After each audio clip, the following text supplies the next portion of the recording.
neutralizar a los microorganismos patógenos y para coordinar la reparación de tejidos en el cuerpo. La respuesta inflamatoria a la lesión incluye señalización celular, incluye migración celular e incluye liberación de mediadores de la inflamación. ¿Quién sabe qué es la señalización celular? Reconocer las células reguladas. Muy bien. Afectadas. El lugar donde, Fuerte, que te escuche el compañero. ¿Dónde está? que el lugar donde las células están afectadas. Ya, ¿qué más? La estimulación. Muy bien. ¿Alguien puede aportar alguna otra cosa? Todas aquellas sustancias que van a emitirse a partir de las células para poder mandar y viajar, mandar señales, ¿ya? Mensajeros, etcétera, ¿no? Como su nombre lo dice. Esta señalización que se produce a través de las células, todas estas sustancias que se secretan, alguien hágame el favor de prender el aire, va a producir una respuesta de otras células. Es como si fueran soldaditos que están yendo en respuesta cuando toca la trompeta. Y salen todos corriendo. Lo mismo acá. Entonces, al producirse la señalización, todas las células que estén encargadas de inflamación contribuyen en la migración y estas van a contribuir a liberar mediadores de la inflamación. Quiere decir, a liberar sustancias que van a estimular más inflamación. Eso quiere decir, ¿ya? Que haga que más células ataquen. Ese está encendido, gracias. Vale, compuesto. Muy amable. Tenemos entonces diferentes tipos de respuestas.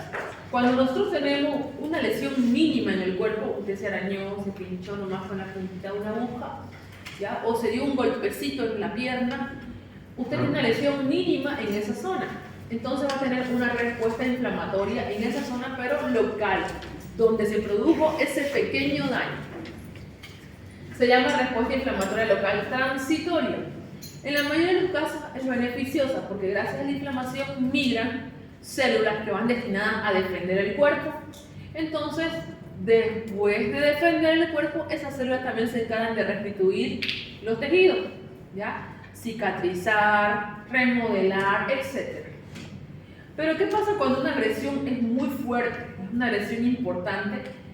Cualquier agresión en el cuerpo o lesión va a producir una respuesta de nuestro sistema de defensa. Si la agresión es muy fuerte en el cuerpo, también la respuesta de nuestro sistema de defensa va a ir a ser muy grande. Y esto hace un feedback positivo. Una respuesta inflamatoria llama a más respuestas. Como cuando hay una guerra, se atacaron solamente dando disparos en una zona, ay, y si vamos a mandar 5 soldados que lo solucionen. Pero si agarran y mandan 3 bombas atómicas, ¿qué pasa?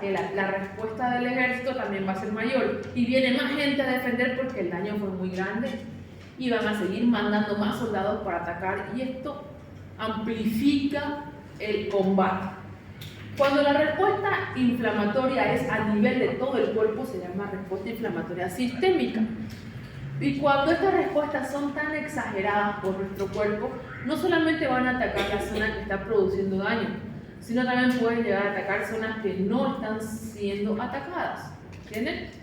Parece irónico, pero el cuerpo produce tantos soldados para defender que a veces hasta hacen daño a los lugares donde no hay agresión. Eso se llama respuesta inflamatoria sistémica. Todo el cuerpo responde a la agresión, no solamente el lugar donde se hizo el daño. Y entonces se liberan los famosos mediadores de la inflamación. Y como esos mediadores tienen un medio de transporte que es la sangre, suben a la sangre los mediadores de inflamación y circulan por todo el cuerpo y activan a todas las células del cuerpo. Salgan, nos están atacando y todas las células se activan a responder al daño, aunque no estén siendo dañadas. Las de la cabeza, pierna, brazo, todo el mundo empieza a atacar, a producir más mediadores y tenemos una serie de eventos en el cuerpo que los vamos a ver ahora. Se produce algo que se llama el síndrome de respuesta inflamatoria sistémica, por sus siglas se conoce como SIRS o SRIS, que se caracteriza por una secuencia de respuestas fenotípicas y metabólicas del hospedador ante la inflamación sistémica. ¿Quién es el hospedador? El cuerpo humano. Tarea para la casa, leer qué es respuesta fenotípica y qué es respuesta metabólica, quien no haya leído el tema. incluye cambios en el cuerpo. Entonces, cuando yo digo incluye cambios, esos cambios que van a producir cosas que usted puede detectar cuando ve al paciente. Por ejemplo, ¿qué cambios van a producirse cuando se instaura el síndrome de respuesta inflamatoria sistémica? Se va a alterar la frecuencia cardíaca, se va a alterar la frecuencia respiratoria, la presión sanguínea, la regulación de la temperatura y se va a producir una activación de células inmunitarias. Bueno, ¿quién ha leído el tema? Levante la mano. Una persona solamente. 2, 3, 4, 5, 6. ¿Y el resto? No lo termino. Largo, ¿no? Por eso les dije 2 horas todos los días para mi materia, así van a poder aprovechar mejor. Si no leen 2 horas, no son estudiantes de medicina. Son pasantes nomás. Bueno, tenemos nosotros las células en el cuerpo, que son las que constituyen todos los tejidos, ¿correcto? Todo el cuerpo está formado por tejidos que son acúmulos de células. Tengo marcador negro y ya no tengo rojo. La sangre llega a través de sus porciones terminales, que se llama la porción terminal de las arterias, arteriolas y sinusoides, ¿no es cierto? Entonces estos llegan aquí finito, finito, más finito que un cabello, ¿no ves? Y bañan a las células con esa sangre, ¿ya? O plasma, van a bañar esta sangre que está cargada con oxígeno, que es sangre arterial. Vienen a dejar nutrientes y oxígeno a la célula y por difusión capilar el oxígeno empieza a entrar y todos los nutrientes también. Y también por difusión de la membrana de la célula va a empezar a salir las sustancias de desecho. Algunas y otras se van a movilizar gracias al transporte. ¿Qué tipo de transporte? Transporte de membrana. ¿Cómo? Transporte de membrana. Transporte de membrana, diferentes tipos de transporte. Revisaremos fisiología si no recordamos cuáles son los tipos de transporte que se producen a nivel de la membrana, dependientes y no dependientes de energía. ¿Ya? Fisio. Recuerden que el requisito para esta materia es dominar. activo. Hay diferentes tipos de transporte. Entonces, van a empezar a salir sustancias de desecho, van a empezar a salir lo que la célula, su función de la célula producir esas sustancias. Por ejemplo, las células que componen glándulas van a producir hormonas o van a producir secreciones, lo que sea que esté destinado a esa célula va a empezar a producir y sale también y entra a la sangre y es recogida ya, por la sangre venosa, ¿no es cierto? Y hacen más grueso, etc. Y la sangre sigue ese circuito. Eso incluye sustancias de desecho como el dióxido de carbono. Bueno, ¿qué pasa cuando hay un daño? De repente aquí entró un alfiler y rompe células. La membrana celular que está compuesta por Lípidos.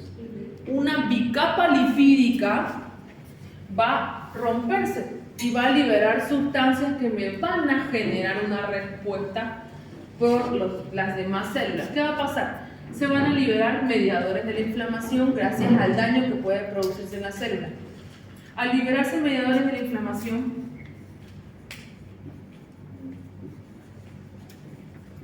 fisiopato, ¿ya llevaron? ¿Ven que sería bonito que ustedes ya hayan llevado esa materia para esa? Mediadores de la inflamación. El tema de inflamación los invito a leer.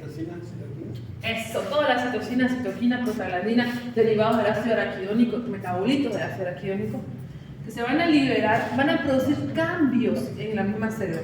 Entonces, se liberan esos mediadores como humo. Como cuando prendemos fuego, donde hay detectores de humo. Sale agua, ¿no ves? Hay una respuesta. Lo mismo aquí. Se liberan esas sustancias y entonces la primera respuesta va a ser vascular. Guarda tu cámara, flaco, lo vas a ver en tu libro. Entonces, ¿qué pasa con los vasos sanguíneos que están cerca de esa célula? Los vasos se van a dilatar. Van a ser más gruesos. ¿Para qué se van a hacer más gruesos? Para que los poros que hay, porque no se olviden que estos capilares sinusoides ya no tienen músculo, ya son una capita de células nomás, son puro endotelio ya estos capilares, la última parte de las arterias, ¿no es? Listo.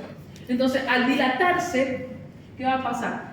Las uniones celulares se van a hacer más grandes. Donde están agarradas las células, como están dilatándose, van a empezar a separarse un poquitín. ¿Y qué va a pasar con esas uniones celulares? Van a ser puntos de fuga. y por aquí va a fugar más líquido que el que debería salir por esta boquita. Va a empezar a fugar más líquido por todos los lugares donde va a producirse el aumento del espacio de las uniones celulares, de ese endotelio. Entonces, ¿qué vamos a tener a este nivel? Producto de la liberación de mediadores de inflamación, vamos a tener fuga capilar. ¿De qué? Del líquido intravascular.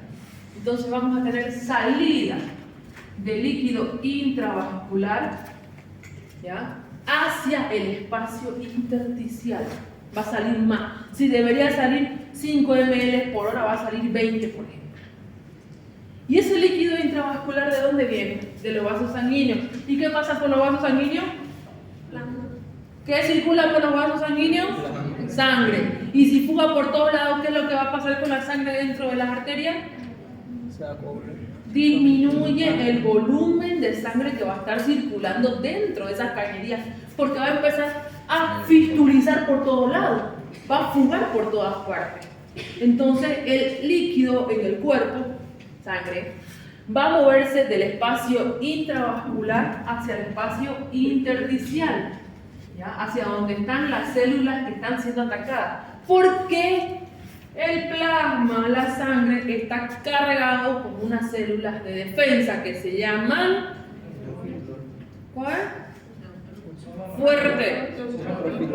Glóbulos blancos, especialmente en sus diferentes fórmulas leucocitarias. Paréntesis aquí. ¿Cuántos tipos de glóbulos blancos hay? No me hagan buscar lista. Levante la mano quien se sienta valiente. ¿Le puedo decir todo? No me sé. ¿Cómo quedó? No hay medio embarazada. Neutrófilo y eosinófilo. ¿Qué más? Linfocito, B, A. 5 tipos de glóbulos blancos. Y yo llevé histología hace más de 10 años, ¿ya? Tenemos nosotros los tipos de glóbulos blancos que tienen gránulos y los que no tienen gránulos. Tenemos monocitos, linfocitos. Estos son agranulocitos, que no tienen gránulos, ¿no ves? Y después tenemos los que sí tienen gránulos, que son neutrófilos, basófilos y eosinófilos. Este grupo son los de los granitos. Entonces, ¿qué van a pasar? Estos van a ser los protagonistas del ataque. Por lo tanto, cuando salga líquido aquí para allá, van a fugarse grandes cantidades de estos glóbulos blancos. Y los comandantes de la defensa van a ser neutrófilos y macrófagos. Que aquí son monocitos, pero cuando salen al intersticio se vuelven hombres, ya no son niños, son los macrófagos, ¿no ves? Entonces, ellos van a ser los que van a comandar el ataque. Van a ir y van a atacar lo que sea que esté produciendo daño, si es una bacteria, si es un virus, si es un parásito, si es lo que sea.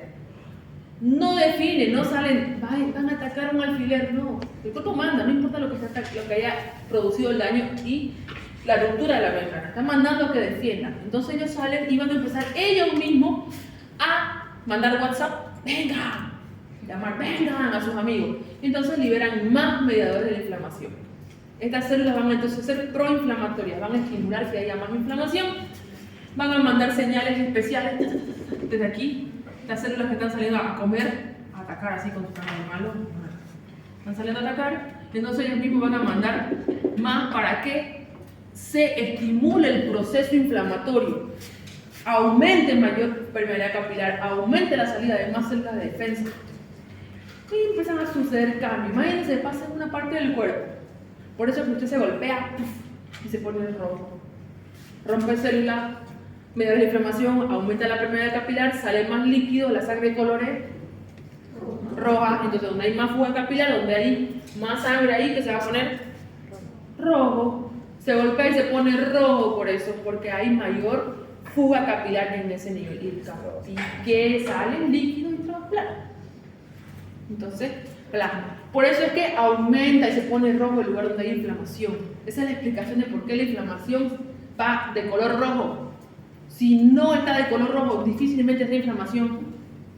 ¿Ya? ¿Por qué viene a hablar de esto? Bueno, la cosa es que se produce, esto es la activación de las células inmunitarias. Están defendiendo.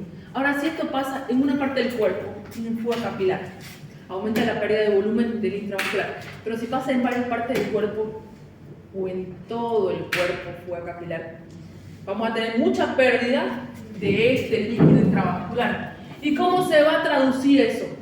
Como disminución del volumen sanguíneo que está circulando en el aparato cardiocirculatorio.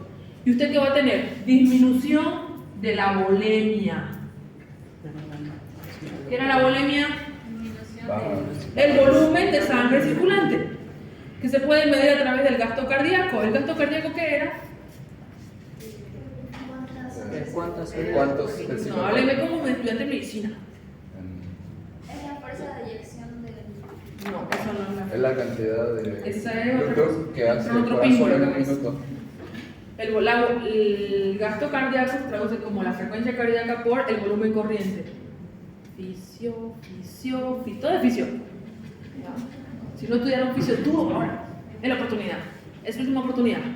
Bueno, ¿entendieron? No es fuga de líquido. Por eso es que cuando hay un síndrome de respuesta inflamatoria sistémica, vamos a tener alteración de la presión arterial. Porque como disminuye la volemia, disminuye el volumen que está circulando en sangre, baja la sangre, mejor dicho.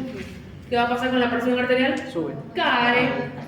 Si todo el mundo está abriendo el grifo al mismo tiempo, ¿qué va a pasar cuando tú quieras abrir el grifo de tu casa? Baja presión, porque todo el mundo está fugando por todos lados el líquido y por lo tanto la presión cae. ¿Qué es lo mismo baja? Si por todos lados fuga, producto de que hay inflamación en todo el cuerpo, la presión arterial cae. Entonces, en el CIRS, ¿qué vamos a tener? Hipotensión, producto de la hipovolemia. Entonces, cae la presión arterial. Como ustedes leyeron respuesta inflamatoria, se dieron cuenta que hay lo que se llama en el cuerpo sistema renina, angiotensina, aldosterona. ¿Qué pasa cuando disminuye la presión arterial con el sistema renina, angiotensina, aldosterona? Se activa. ¿Y qué va a producir? Va a subir la Para que la Va a- volemia aumente. Va a producir Muchas vasoconstricción. Muy bien, ¿qué más? Va a retener episodios. Muy bien, ¿qué más? va a hacer que haya vasoconstricción. Vasoconstricción, muy bien. Hablábamos de la volemia que era igual a, ¿qué dijimos que era? Volumen. De sangre. Disminución. ¿Qué es volemia? No, Disminución. ¿Qué es volemia? Volumen corriente de sangre. Volumen de sangre. Es el gasto cardíaco. Eso es la volemia, es igual al gasto, lo que gasta el corazón. Y el gasto cardíaco es igual a frecuencia cardíaca por volumen corriente, ¿correcto? Entonces, hay otra cosa que va a activarse aquí cuando hablamos del volumen corriente. Es la resistencia vascular periférica. Influye en el volumen corriente, porque si tengo yo un tubo de este vuelo, va a ser difícil que tenga alta presión. Pero si yo tengo un tubo más chiquitito, va a ir más fuerte el agua, ¿no ves? Como cuando ustedes agarran una jeringa. Si es grande, tiene que hacer harta fuerza para que salga con fuerza. Pero si ustedes agarran una jeringa delgadita, ¡chum!, hacen y lejos va, con mucha más presión. Entonces se altera gracias también a la resistencia vascular. La resistencia es la oposición de los vasos sanguíneos ante lo que está circulando por dentro de ellos. Su flexibilidad va a modificar también el volumen corriente. Por eso cuando se activa el sistema renina, angiotensina, aldosterona, se produce vasoconstricción, se cierran esas arterias, quiere decir aumenta la resistencia vascular periférica y por lo tanto la presión sube. Entonces cuando tengo yo disminución de la presión arterial se activa ese sistema y me da una serie de cambios, ¿no? Vamos a escribirlo. Vamos a tener aumento de la resistencia vascular por la vasoconstricción, vamos a tener activación a nivel cardíaco y nos va a dar un aumento de la frecuencia cardíaca. Porque como si yo tengo alterado el volumen, ¿ya? Lo tengo bajito el gasto, probablemente si yo subo esto, tal vez el gasto se compense. ¿Me entiende? Ejemplo, usted no tiene plata para salir el sábado y trabaja un día a la semana. Ahora, ¿le está faltando plata? ¿Será que si aumenta los días de trabajo va a tener esa plata para gastarla? Por aquí es lo mismo. Si usted aumenta la frecuencia cardíaca, va a subir el gasto cardíaco y tal vez va a compensar y se va a volver normal. Por eso es que cuando la volemia cae, la presión baja, la frecuencia cardíaca intenta compensar ese volumen y aumenta. Entonces un paciente que tenga hipovolemia va a empezar, primero cae la presión y segundo sube la frecuencia cardíaca. El corazón intenta compensar ese volumen corriente que le está faltando y lo hace aumentando las veces que late, aumenta la frecuencia cardíaca para compensar eso. ¿Qué más vamos a tener? Regulación de la temperatura, producto, dejamos de lado el sistema renina, producto de que se liberan mediadores de la inflamación y se produce vasodilatación. Al salir más sangre hacia el intersticio, esa sangre tiene temperatura distinta a la de célula. Entonces llega más calor también. Por eso que cuando usted se golpea, se pone rojo y se pone caliente, por la llegada de esa sangre. Entonces, gracias a eso también me va a dar activación de la elevación de la temperatura corporal, que también puede subir por otras cosas, ¿no es cierto? Gran liberación de mediadores de inflamación, activa el centro de la temperatura, me activa el termostato y sube la temperatura por inercia. Entonces, en el CIS voy a tener aumento de la frecuencia cardíaca, disminución de la presión arterial, aumento de la temperatura, activación de células inmunitarias. ¿Y qué tiene que ver la frecuencia respiratoria aquí? ¿Por qué subirá? Porque no hay. Es como un sistema, digamos, todos suben y entonces tú te agitas, digamos. Entonces ahí sube tu... Alguien que lo haya leído, lo haya razonado y me lo pueda traducir técnicamente, no. Yo creo que es porque es una respuesta a la inflamación. O sea que todo va a subir y en su debido tiempo va a bajar. Es como que va acompañado, o es una respuesta de tres sistemas. El sistema nervioso, que va a ser el aferente, el que va a recibir la estimulación, el sistema endocrino, que es el que va a liberar diferentes hormonas, igual para todo está relacionado para poder tener una homeostasis. Todos tenemos idea de lo que está pasando. Están todos bien. Entonces, producto de esos cambios que ocurren, también se activa el centro de la respiración y aumenta la frecuencia respiratoria. Otra cosa por la que puede aumentar, gracias a que aumenta el ciclo cardíaco, aumenta las veces que pasa por el parte pulmonar y también empezamos a necesitar ventilar para poder oxigenar esa sangre que está pasando. Tercero, producto de que se está produciendo una infección en todo el cuerpo, también se liberan otras sustancias que me van a producir acidosis, ya vamos a ver más adelante. Se liberan sustancias como es el hidrógeno y me va a producir un estado de acidosis, me activa el centro de la respiración y eso aumenta la frecuencia respiratoria. Son muchas cosas que pueden hacer o que en su conjunto hacen que al final suba la frecuencia también. Entonces son estos parámetros. Si usted aprecia que hay alteración de todos estos parámetros, puede estar ante un CIRS. ¿Ya? Vamos a ver entonces ahora las fases del CIRS. Tenemos dos fases, un estado proinflamatorio agudo y un estado antiinflamatorio. El estado proinflamatorio agudo es lo que ustedes vieron acá. Las células salen a defender y llaman a más células, liberan más mediadores para que siga aumentando la inflamación. Eso se llama estado proinflamatorio, ayuda a inflamar más. Ese estado proinflamatorio va derivado de este reconocimiento de ligandos por parte de las células inmunitarias. Mandan su señal y hace que vengan más. Que vengan más amigos míos a pelear conmigo, eso es lo que hace. Y la fase antiinflamatoria, lo que dice que ya se acabó la inflamación, ya no vengan, ya no hay fiesta, vuélvanse nomás a su casa. Entonces, sirve para modular la primera fase. ¿Saben qué? Hay mucha gente en esta fiesta. Díganle que ya nos fuimos, para que no vengan más, porque ya no hay campo. Así más o menos. Dicen que ya se acabó y de esta manera regulamos y modulamos la primera fase. Esto es igual como cuando hay un incendio. Aquí se saca, se prende fuego aquí, ardió Troya. Y después el mismo cuerpo, gracias a frenar la liberación de mediadores de la inflamación, funciona como un apaciguador de su mismo proceso inflamatorio. Esto es la manera apropiada en el cuerpo para controlar los procesos infecciosos e inflamatorios. De ahí que el cuerpo solo se puede recuperar. ¿Ya? Pero eso ocurre en circunstancias normales. ¿Ya? La respuesta coordinada va a dirigir a que todo vuelva a la normalidad. Eso se llama homeostasis, el equilibrio que ya vimos la semana pasada. ¿Qué pasa cuando no ocurre la segunda fase? O cuando la segunda fase no es suficiente para controlar la primera. Cuando eso ocurre, pues se instaura el CIRS. ¿Ya? Entonces, vamos a aprender estos conceptos, ¿ya? Probablemente ya lo saben, no lo he leído, para poder hablar el mismo idioma. Tenemos diferentes conceptos y lo primero que ocurre cuando estamos hablando de procesos o respuesta metabólica sistémica, lo primero que va a pasar es una infección. ¿Y qué es la infección? Es cuando hay una fuente identificable de agresión microbiana en el cuerpo. Donde sea, cual sea, pero hay una fuente de agresión. De repente me corté el dedo. Esa es una fuente de agresión a los tejidos de mi cuerpo. De repente me salió un absceso en la cabeza. Eso es una fuente de agresión. Me di un golpe con el martillo. Eso es una fuente de agresión. Entonces, esa fuente de agresión, que muchas veces es traumática y otras veces va acompañada de microorganismos que dañan, ¿ya? Puede producir infección.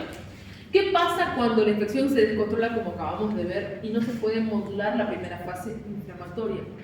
Entonces se instaura una inflamación en todo el cuerpo, una inflamación descontrolada. Eso se llama SIRS, que por sus siglas quiere decir síndrome 2.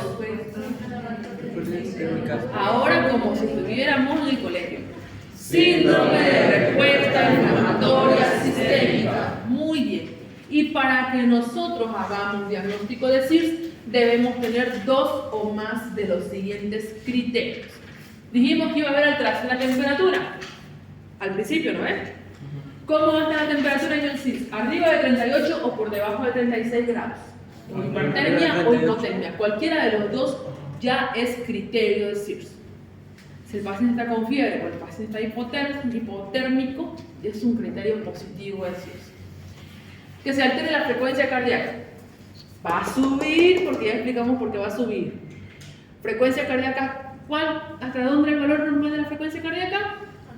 Hasta 90. Entonces, si tenemos una frecuencia cardíaca arriba de 90 latidos por minuto, se considera taquicardia y es un criterio de SIRS. Ya van 2. 3. Que se altere la frecuencia respiratoria a más de 20 respiraciones por minuto. ¿Qué se llamaba eso? Taquipnea. Muy bien. Entonces tenemos taquipnea, es un criterio de SIRS.